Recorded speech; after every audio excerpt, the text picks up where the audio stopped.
Good morning. I'm Kathy Chase, President of Advocates for Highway and Auto Safety.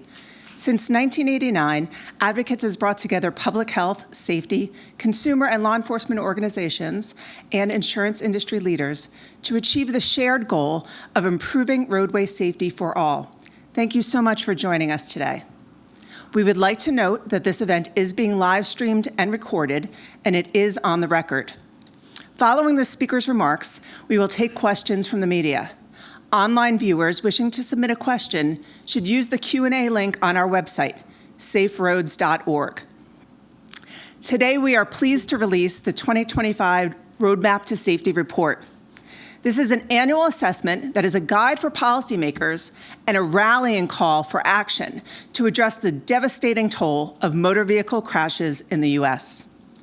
Every day in this country, millions of people get behind the wheel, commuting to work or school, carpooling kids to music lessons or athletic events, or going to the market or a local hardware store. Not one of them thinks they are going to get into a crash. And yet, an average of 116 people are killed and more than 6,500 people are injured in motor vehicle crashes every day. As our cover notes, you never think it will happen to you until it does.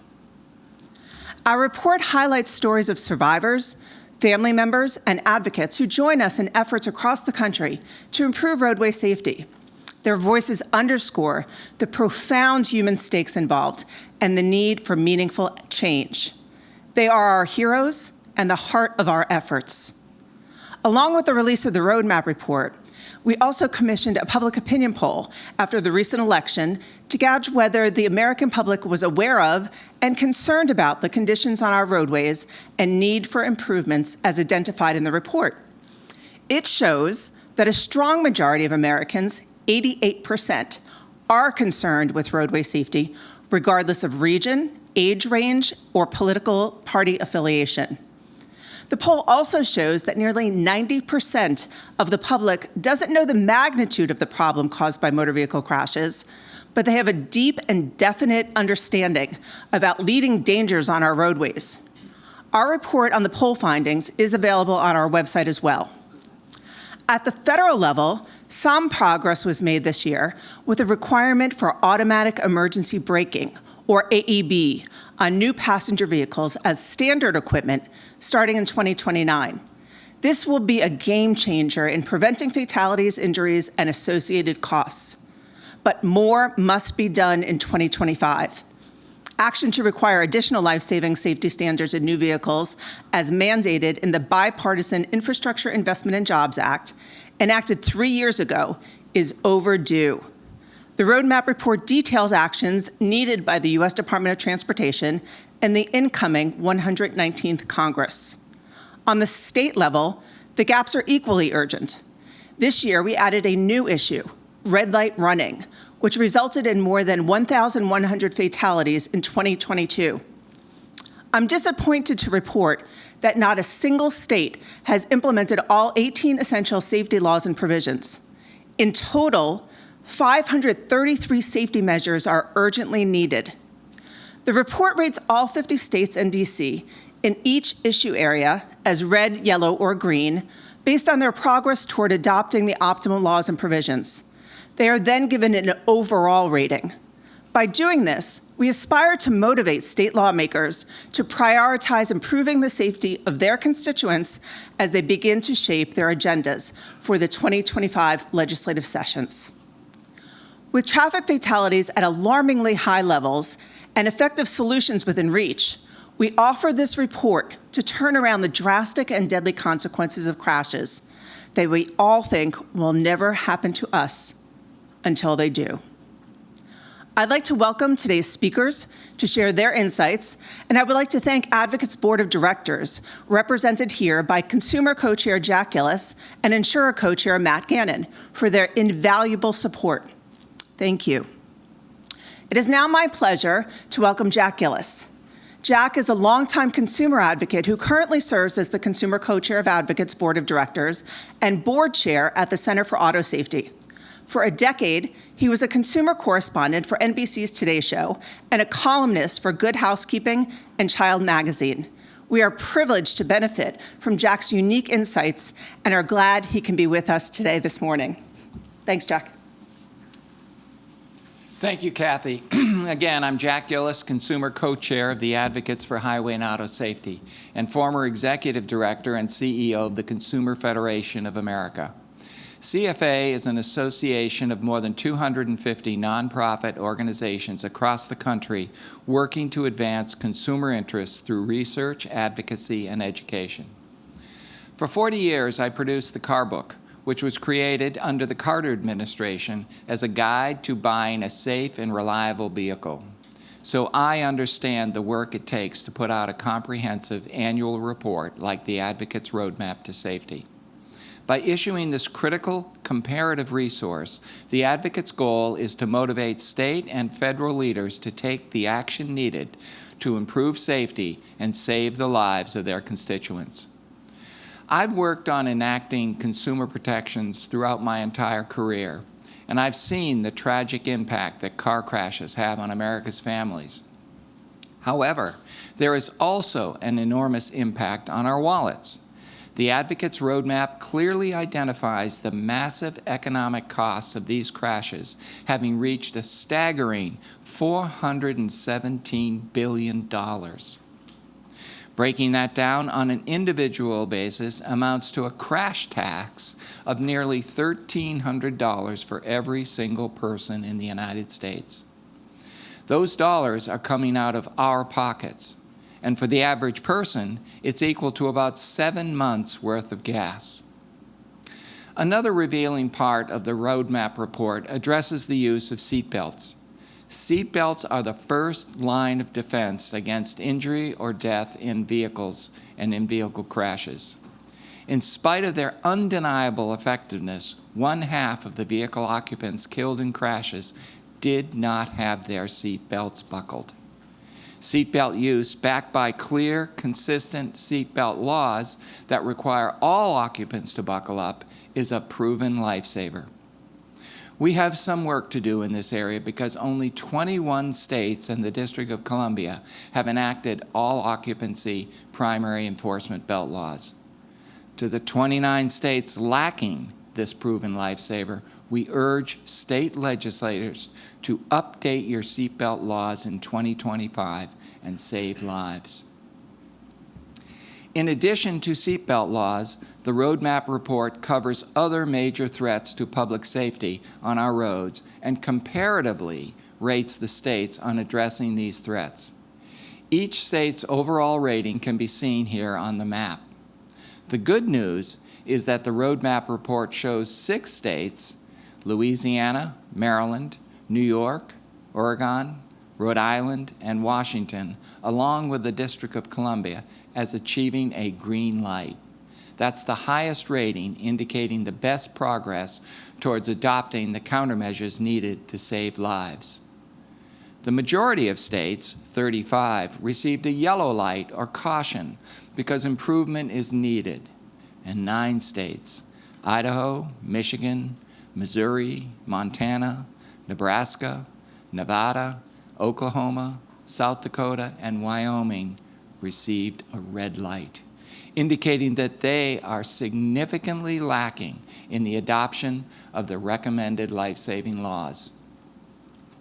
We urge every state legislature and governor to study this comprehensive report and use the roadmap to improve safety in your state's roads and save lives in 2025.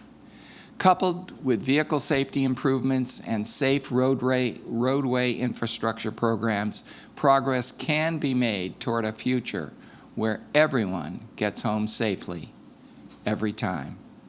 Thank you very much.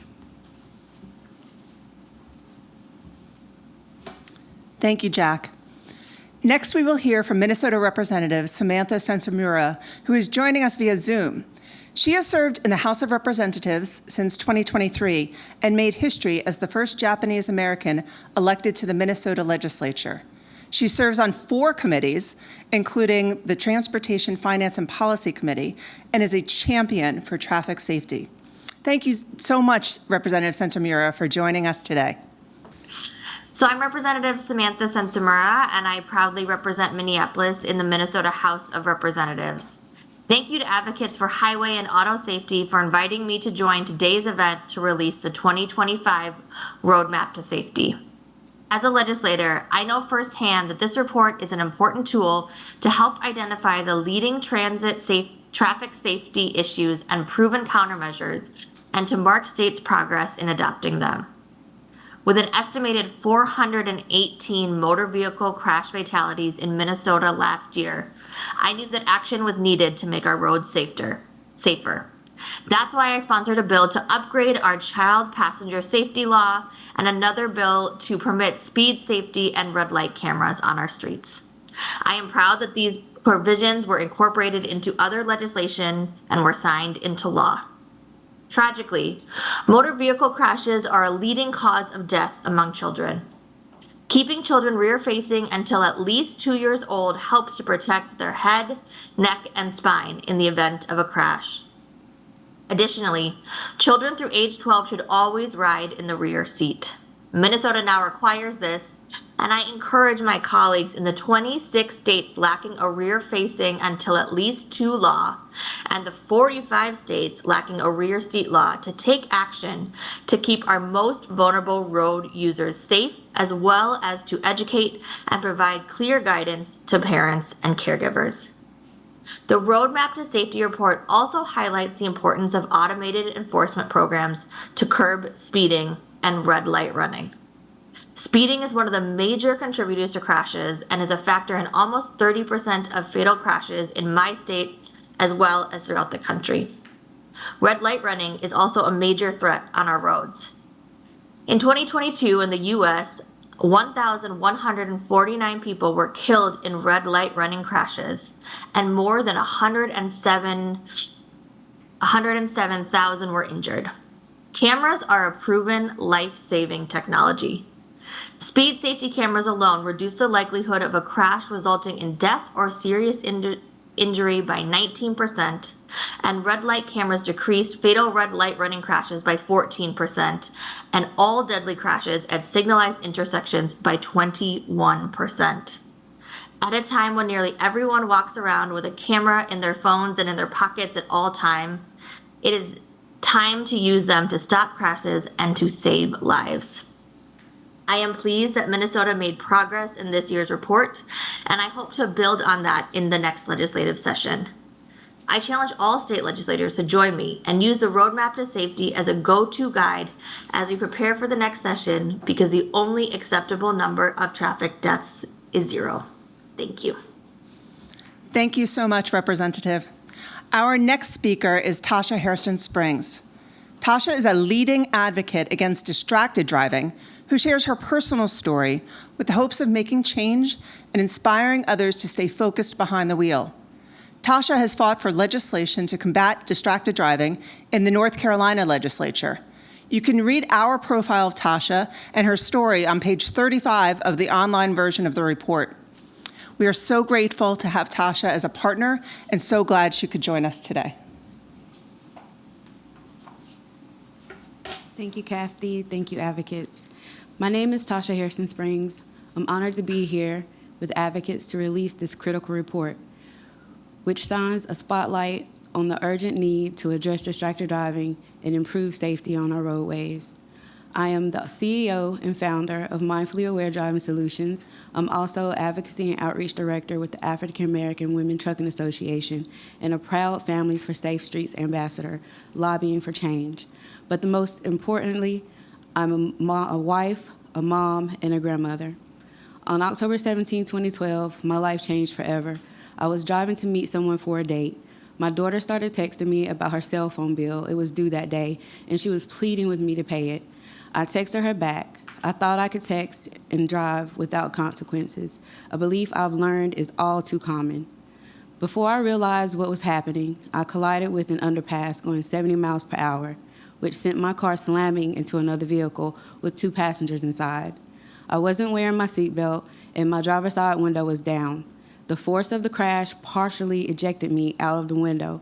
I lost part of my face, I lost my ear, and 8% of my body's skin. I was blessed to survive. But if I had died in that crash, I would have missed the chance to meet my incredible husband, hold my grandchildren in my arms, and live the life that I live today. If my physical injuries weren't devastating enough, the guilt was worse. I hurt 2 people. My actions could have ended someone else's life. I was selfish and reckless. This isn't just my story. In 2022, more than 3,300 people died in crashes involving distracted driving, and we know these numbers don't fully reflect the scope of this crisis. Surveys show that 55% of drivers admit to often or always texting while driving. Look around. How many times have you seen someone looking at their phone instead of the road? This is an epidemic, one that won't solve itself. That's why we must act. This report highlights the steps we can take to make our roads safer. Every state needs a comprehensive distracted driving law, including cell phone restrictions for young drivers and texting bans for all drivers. At the federal level, proven safety technologies like automatic emergency braking and driver monitoring systems must be required in all vehicles. These tools can help prevent or mitigate crashes caused by distraction, impairment, and other factors. My scars, both physical and emotional, serve as a constant reminder of what's at stake, but my story doesn't have to be your story. I ask you to reflect. Have you ever thought, I'm just going to send a quick message while driving? How often do you grab your phone for notifications even when you know the risks? What would it mean to your family, your friends, and your community if you didn't make it home one day? Please let my experience be the lesson you don't learn. Learn from my mistake. Please join me in advocating for the laws, technologies, and awareness campaigns that will save lives. Let's work together to end this crisis. Thank you for your time. Thank you so much, Tasha, for sharing your story. And we're so glad that you survived that crash and are here to join us today. Now we'll hear from Rich Liotta. Rich has been on the front line in the battle against drunk driving, honoring the legacy of his son, the late Officer Noah Liotta. Rich and his family created the Officer Noah Liotta Foundation to educate the public about the drunk driving crisis and support victims. In the online version of the Roadmap Report, you can find Rich's profile on page 31. Rich, thank you so much for joining us today.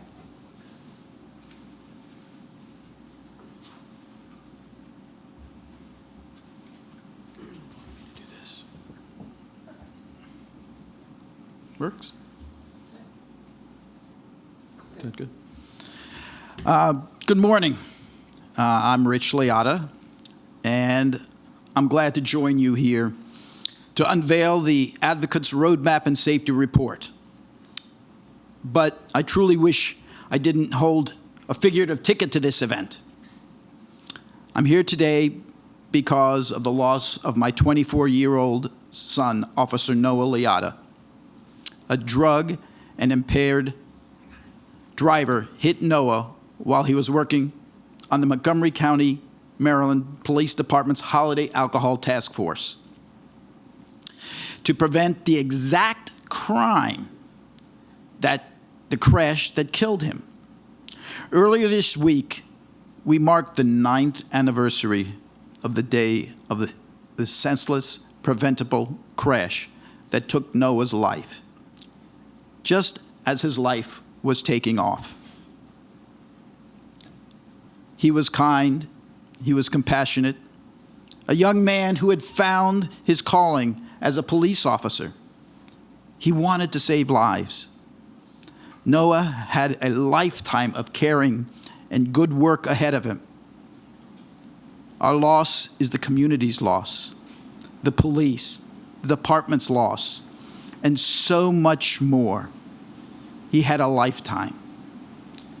That is why I am here today with advocates and my fellow speakers to urge state and federal leaders to take action now on the solution in the Roadmap Report.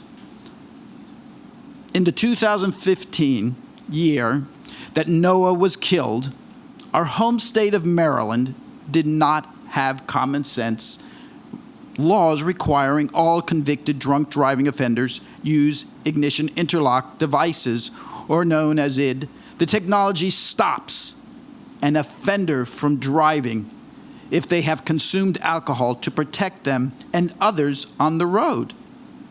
It also changes behavior, allowing the offender to continue to drive for work, take their kids to school, and perform other daily tasks. So my family joined Mothers Against Drunk Driving and advocates and others to fight for this requirement. And we were successful in 2016 when Noah's Law was enacted. And then we worked to strengthen the law even further, which occurred this past October. And I'm pleased to share that Maryland is given a green rating on impaired driving in their roadmap report. Yet more needs to be done in all states to combat impaired driving, including enacting container laws and 0.05% alcohol concentration, or BAC laws, among other steps. Additionally, there are solutions to prevent impaired driving, ready for action now on the federal level. For example, the bipartisan NDWI Act states to adopt a comprehensive all-offender ID laws. Additionally, a rulemaking requirement for passive impaired driving to prevent this technology, prevention technology known as the HALT Act, was directed in the bipartisan infrastructure law in 2021. And the Insurance Institute of Highway Safety found that widely adopted, these systems have the potential to save more than 10,000 lives a year. That's 30 people a day that actually die from impaired drivers.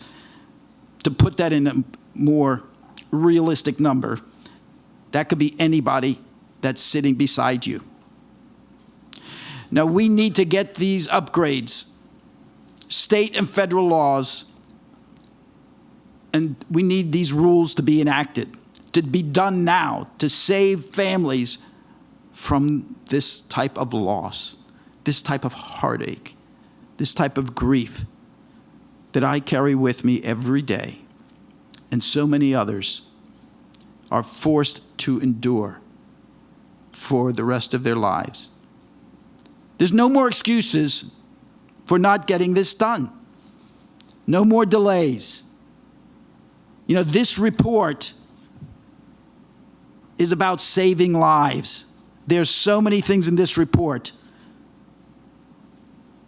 that can be done now and that take too long. It shouldn't. We need to make sure that our lawmakers hear us and hear us loudly. And advocates is so important in doing that. So I thank them for having me here today. And thank you for everything you do. And I appreciate the opportunity to speak to you today. Thank you. Thank you so much, Rich. Beautiful picture. Thank you. Thank you so much, Rich, for sharing Noah's story. Our next speaker is Lieutenant Colonel Joshua Downing of the Colorado State Police. At the State Patrol, he has played a critical role in the advancement of technology, policy, training, and accreditation. He is also a member of the International Association of Chiefs of Police, which is one of our board members, and he's a member of the Roadway Safety Committee. He's also the chair of the Colorado Task Force for Drunk and Impaired Driving. Thank you so much for traveling all this way in a very busy travel season to be with us. Thank you, Kathy, and thank you for having me here today. Good morning. My name is Josh Downing, and I have the honor and privilege of serving as Lieutenant Colonel with the Colorado State Patrol. Law enforcement officers across the country witness the horrific toll motor vehicle crashes inflict every day. As Rich just shared, sadly, in law enforcement, we are not immune to these preventable tragedies. The Colorado State Patrol has lost 5 troopers since 2019 in motor vehicle crashes, specifically in struck-by incidents where our troopers were struck while they were outside their vehicles working a previous incident by a distracted or impaired driver. This is why it's so critical that policymakers advance the common sense solutions identified in the 2025 Roadmap to Safety. We don't need investigative police work to figure out why these crashes occur. In fact, we know all too well what leads to a crash. Impaired driving remains a plague on our public roads, claiming over 13,000 lives in 2022. That's why the Colorado State Patrol has pledged to work with laser-like focus in the coming year to reduce impaired driving caused injury and fatal crashes on Colorado roads by 15%. The laws outlined in the 2025 Roadmap to Safety, such as requiring all convicted offenders to use an ignition interlock device and prohibiting open containers of alcohol in the passenger compartment of vehicles like we do in Colorado, are crucial to reducing these entirely preventable incidents, but there's still more to do. Crashes pose a danger to all roads, but first responders enforcing roadway safety laws and managing crash scenes, pedestrians and bicyclists are particularly vulnerable because they lack the protections vehicles provide. In fact, 2,522 pedestrians were killed in traffic crashes in the United States in 2022. This is the highest number of pedestrians killed in a single year since 1981. Curbing speed on roadways, combating distracted driving, decreasing red light running, upgrading roadway safety infrastructure, and requiring proven vehicle safety technologies in new vehicles are essential components to improving safety for vulnerable road users and saving lives. Motorcycle riders are also vulnerable road users, and motorcycles are the most hazardous form of motor vehicle transportation. In 2022, over 6,000 motorcycle riders were killed in the United States. This is the highest fatality total in a single year since data was began being collected in 1975. In Colorado, motorcycle riders are often traveling from out of state and unfamiliar with our state's terrain, especially our mountain roads. That is why we urge riders to take every sensible precaution to keep safe, including wearing a helmet. The Insurance Institute for Highway Safety has calculated that between 1976 and 2022, over 22,000 additional lives could have been saved if all states had all-rider motorcycle helmet laws, as recommended in the 2025 Roadmap to Safety. In conclusion, I've dedicated my career to making the roads of my home state of Colorado safer for all road users. The solutions detailed in the 2025 Roadmap to Safety can help us all achieve this goal and save lives. Thank you. Thank you so much. Thank you, Lieutenant Colonel. Our final speaker is Matt Gannon, Advocates Insurer Co-Chair. We are especially grateful for the support of Matt, Farmers Insurance, and all of our insurance members for their dedication to our life-saving mission and commitment to safe vehicles, safe road users, and safe roadway infrastructure. Matt, thanks so much for joining us today.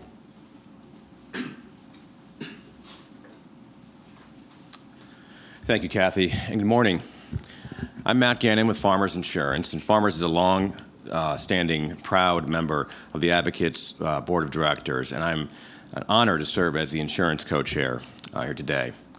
Advocates has led the fight to enact life-saving advances that protect all of us on the roads.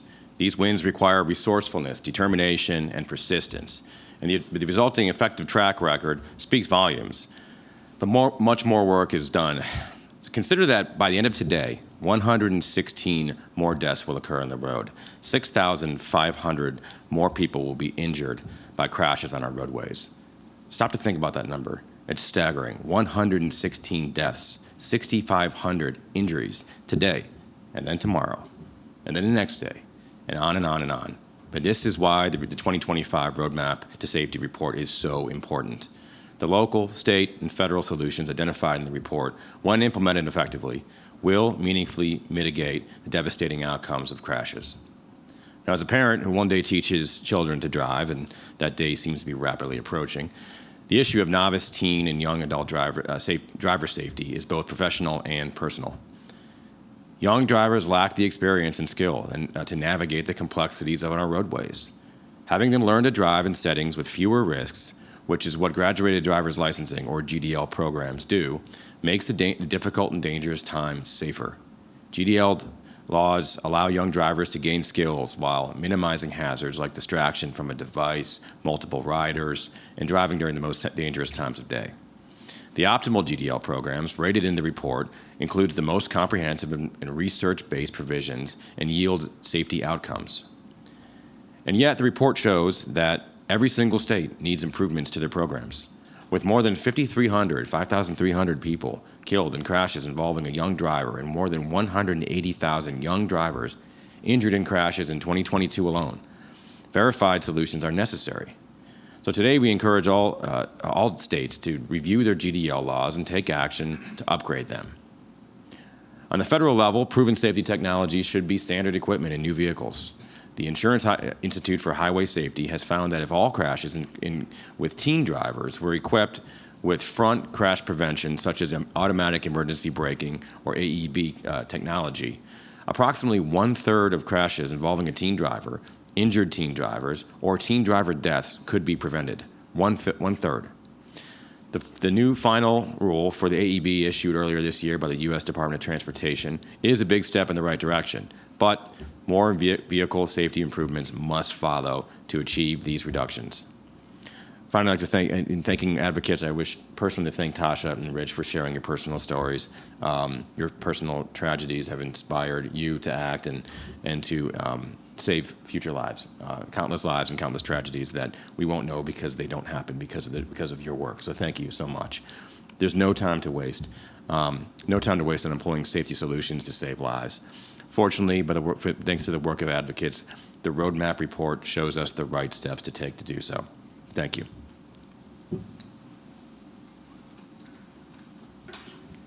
Thank you so much, Matt.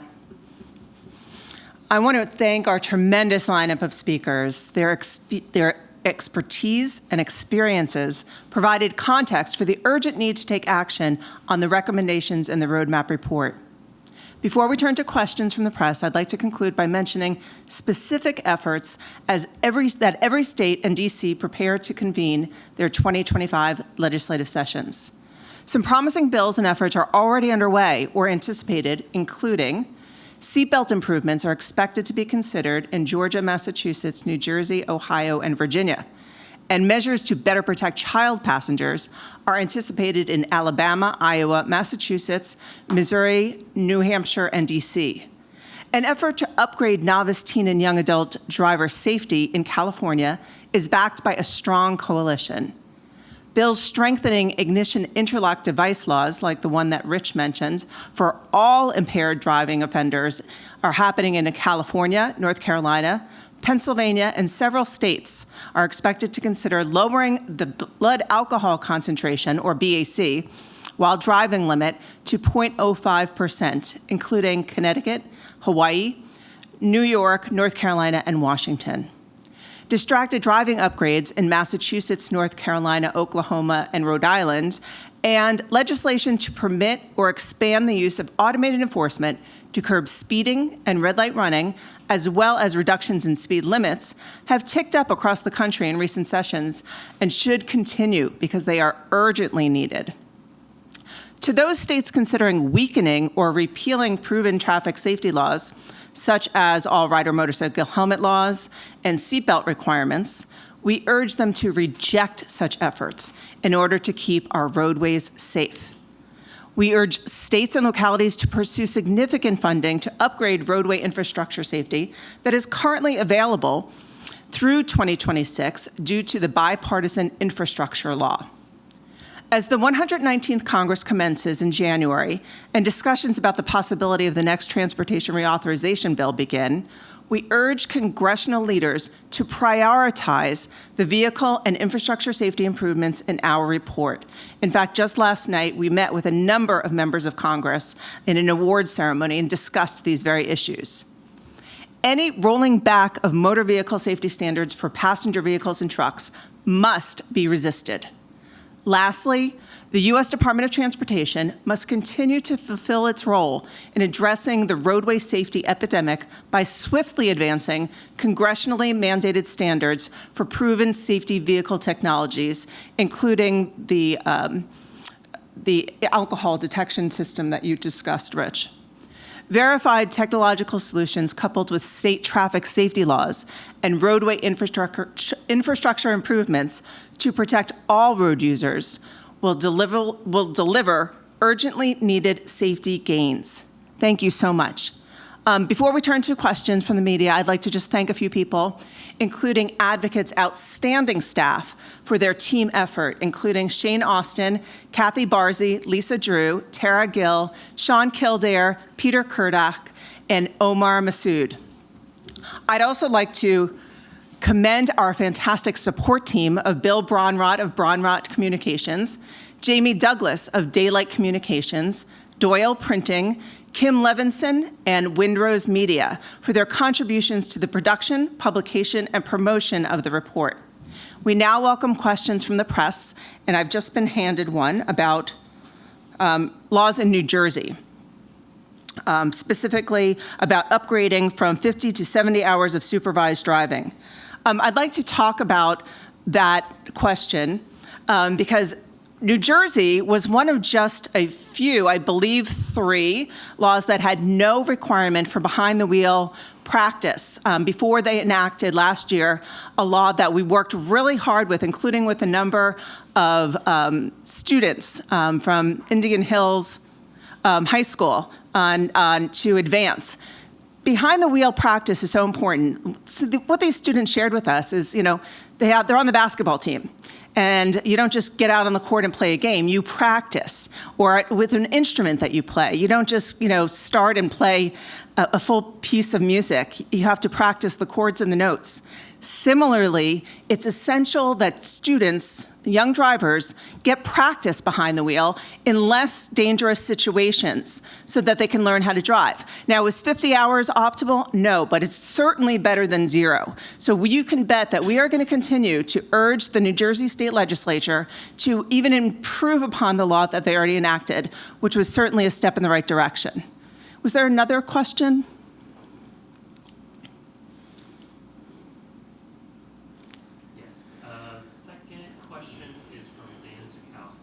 From Smart Cities Dive. What can be done to change driver behavior? Do we need better driver education, repeated driver relicensing throughout their life, education, or other options? Well, I would first, of course, say look at the roadmap report, because not only do we have recommendations for state legislatures, but everybody could benefit from looking to see what best practices are, even if your state doesn't have a law. Every occupant on every trip should be buckled up. Every child should be properly restrained. As I just mentioned, teen novice drivers need to practice. They need to drive in less dangerous situations, like not having a car full of other teenagers. Always wear your motorcycle helmet. As a former motorcycle rider myself, I know how important it is to wear a helmet on every single trip. And there are other recommendations, including distracted driving. Never text while you're driving, and no teen should ever use a phone when behind the wheel. So I would say look at the roadmap report. It is full of really research and proven solutions that will help everyone on the roads be safer today. Okay, our next question is for Lieutenant Colonel Downing. It's from Colorado Public Radio. Sorry to interrupt you. It's okay. Colorado Public Radio. Colorado has passed a handful of road safety laws in recent years. What else specifically would you like to see the legislature pursue? I think specifically around impaired driving, I think we can do a better job with using interlock devices and making that more required throughout the state, as well as working towards a blood alcohol content that reduces, moving it down from the 0.08 to 0.05, I think is a good. We are lucky in Colorado. We do have driving with abilities impaired, which is 0.05 to 0.79, but I'd really like to see us be able to move the penalties of a full DUI down into the lower range for the DWAI as well, specifically the administrative type sanctions for a driver's license, losing a driver's license for a year, or those kinds of things that go along with a full-blown DUI. Obviously, a primary seatbelt law would we know that around 40% of people that are involved in fatalities, specifically in Colorado, aren't wearing a seatbelt. So there's ways to, if we could require more people to wear seatbelts and buckle up, and that would save lives for sure. Okay. Yep. Thank you. We do have one more question from New Jersey Advanced Media reporter Larry Higgs. He has asked that there are two bills in both houses of the state legislature that would allow use of school bus videos to be reviewed by a police officer in determining whether to issue a summons for violating state law prohibiting passing a loading or unloading school bus. While the report doesn't mention school bus camera enforcement, what is our position on this type of camera enforcement? That's a great question. School bus safety is, well, it's not in the report, and our report is not exhaustive of all the issues that we work on. It's a really important issue to us. On the federal level, we've been working with Senator Tammy Duckworth on a bill for the last couple of sessions that would improve the safety of the bus itself. But let me just talk to the issue of passing school buses. Don't do it.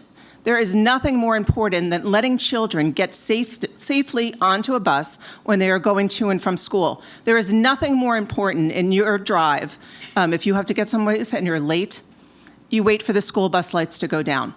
And we believe that enforcement efforts to help to enforce this law are important. And what's really critical is having the resources to enforce it, and also making sure that there's a transparent process so that drivers know if they pass a school bus and they get a ticket, there's going to be some type of a review, and you will be issued a ticket. Now, as was mentioned earlier, we all walk around with cameras in our pockets these days via our telephones. So certainly cameras can be used to enforce traffic safety laws on school buses and also to stop red light running and speeding.